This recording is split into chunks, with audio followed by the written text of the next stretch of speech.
kidding you. Like there's jokes in the line. He when he trash talks, he says that he says the F word, but all players say that he says frick. That's so funny. Which I'm sure I can't imagine. Like if he says frick you to a player, like what the trash talking back would be. But Ryan Carter, just tremendous guy. Nick Schultz. Nick was great. Yeah, I really unbelievable like Nick. guy. Trying to think, Spurge. Just these are great people. I mean, I think it's fair to say, like, as much as I at times dislike talking to Mikko after games, I have an immense amount of respect for him. I can't even convey to you what a good guy this guy is to just shoot the breeze with. When you go to lunch with him, he is liked in that locker room. And again, I have a soft spot for him too, because he's the first Wild player I'd ever met. 2005, I walk in the locker room, first person I introduced myself after Brian Ralston, was Mikko. And he barely spoke English, and I've known him now for 13 something years. So, I love him. In Florida, same thing. It's endless. Scott Mellenby, Brian Scrudlin, Trevor Kidd, unbelievable guy. Again, Parrish, I had Dino down there. Paul, did I mention Paul Laws? I mean, a gazillion guys down there. Rob Niedermeyer, just awesome dudes. That's the incredible thing of covering hockey. And you and I have had this discussion a gazillion times, but I would never cover any other sport. It is such a different animal when you cover hockey. These guys, today I shot the Breeze. I'm going to do a huge story on Patterin next week, who the heck this guy is. And I shot the Breeze. Sorry, Brandon. You might want to write down that number. Kind of let the SH word out. S. I shot the Breeze with him forever. A guy like Sealer. But it's like my editors and even my coworkers at The Athletic are they can't believe how like the relationships you have in hockey players. If you want to ask a question of a player, doesn't matter how big the player is, you could just text him and he'll write you back in a second. There are times where I'll be just sitting there and a player from another team that I've never even covered will text me and ask me something. And we're talking like the superstars of the superstars. You can't do that in any other sport. Nope. It's a constant thing, and it's been that way my entire career with every single player that I've ever covered. And there's just something about hockey where it's this pro sport, but it's like these guys don't take it. Maybe it's also just working in this market where it's just, it's kind of a more intimate type of market here. Even Patterin, this guy played in the Montreal Canadiens, which is just the mecca of bilingual media, just you're under the microscope constantly. And now here he comes to another hockey market, and I think you could tell right away, it's like, wow, thank God it's not like Montreal, that type of thing. So. Twitter question from Mother of Cheese. You got to come out to another show, Miss Cheese. Which puppy was the cutest? Well, Boyd. And, Boyd's never had his butt kicked by a ferocious Yorkie. Is she talking about like the Wild had the secondhand hounds thing yesterday? That's probably, but I just took it as a compliment for Boyd. I didn't get to go to it. I was not invited, so I would have loved to have gone there. I probably would have left with a dog. Very important question from Brett Winthizer. Have you started preemptively stretching your socks out before you try to put them on? Because that was the highlight of last week's show. I got to tell you, this pair that I'm wearing today is so tight. And if you missed last week's episode, Michael admitted that he hurt his finger putting on socks. Yeah. Hey, by the way, actually, we could have a little thing like, so I need boxes right now to move. So if you come to Delano's Pizza next Wednesday with a box, like this could be like if you come with canned goods. If you come with a box, I'll give you a book. Ooh. Maybe we come with that idea. Ooh, I kind of like that. Yeah. Or no, we need to come up with something. Or maybe like either a book or I could buy you a drink or something. Because I need boxes right now.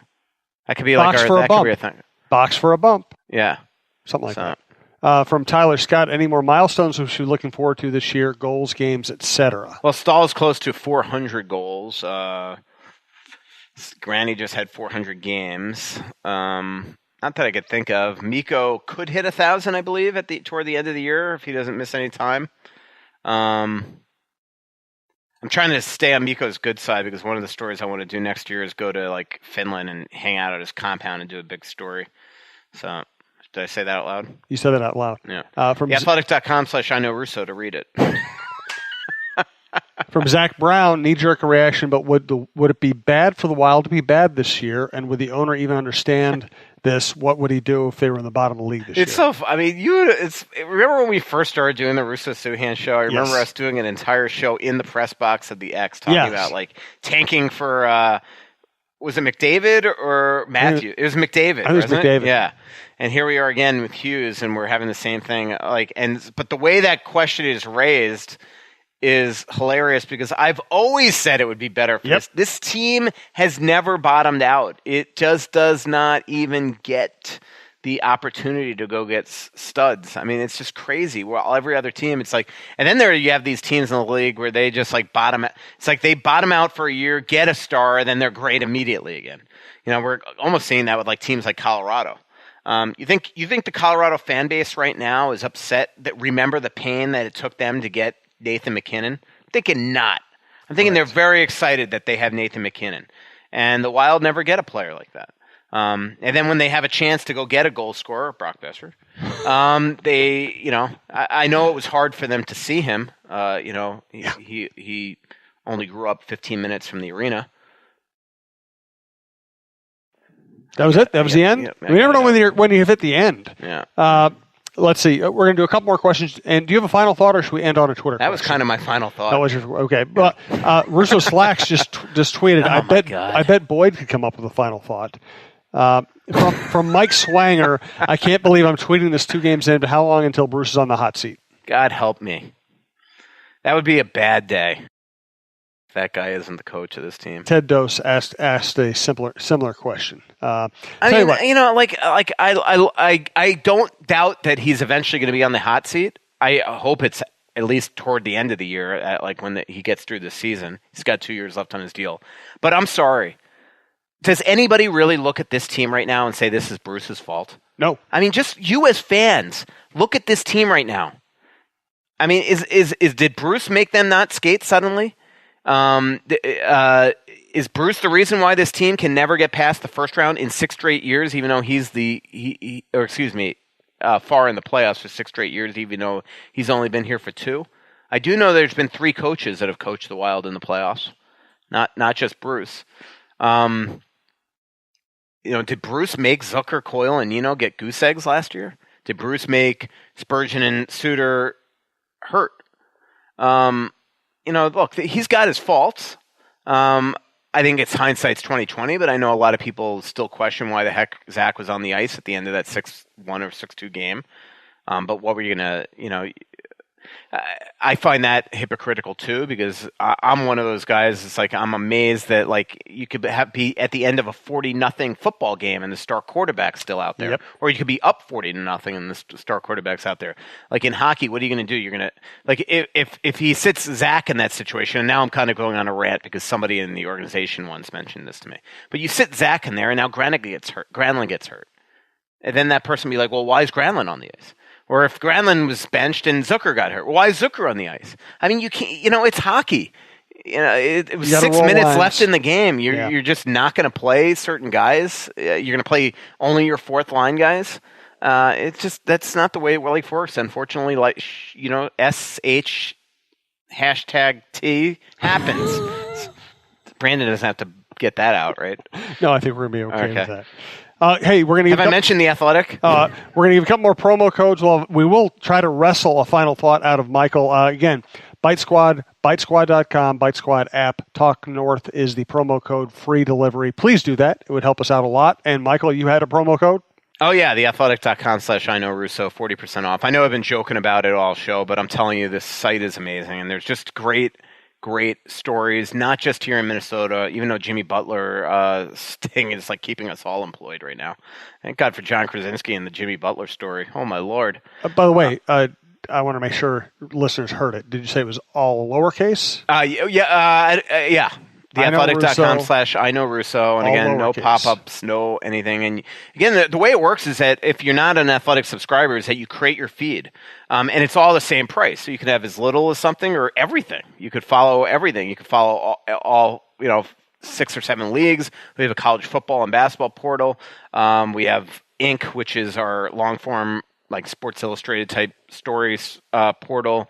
But then you could follow by author.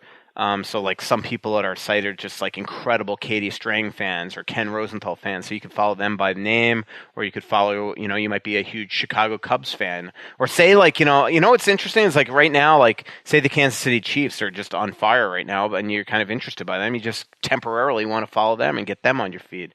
So that's a really neat thing. You can follow by city, league, things like that. So theathletic.com/I know Russo for 40% off. Tell your friends. And I'm a Star Tribune employee, and we also Yes. have a subscription-based business. And you know what? It just doesn't cost that much money to subscribe to both the Star Tribune and the Athletic and get great quality journalism, because quality journalism will go away if people don't pay for it. So pay for it. And I'm a subscriber to the Strib still. Yeah, you can do both. I'm glad I am. There was a shooting in my neighborhood the other day, and it was nice to be able to read about it. Ooh, yeah, that was rough. I knew somebody that was right by it when it happened. You know the one I'm talking about? The Yes. one, the musician that was shot in the stomach? Yep. Just held up. I don't know what's going on in my neighborhood. I used to brag about my neighborhood that you could walk at all hours of the night and feel completely safe, that you were downtown, but not really downtown where I lived. Right. And now it's just like crime's coming to our area. So maybe I'm leaving at the right time. And I'm leaving next summer, so maybe we're getting out at the right time. But I love this area We're going of to town. both be out in the burbs. I know. I love this area of town. I'm moving because my wife has to. She's You know what working an hour Russo away. Slacks has been doing lately is he'll send me like just random like direct messages with like a picture, and I'll be like, "What is that?" And he goes, "Oh, that's how you winterize your home." I'm like, "What? What do you mean? How do you what?" And he's like, "Yeah, you're gonna be doing that soon." Or like, "Here, this is salt for your stuff that like I've never done in my life." That he's like just reminding me this is what you're gonna have to start doing. Isn't he a Lord. jackass? Pretty little city built on a hillside. Music in the bars and fire in the sky.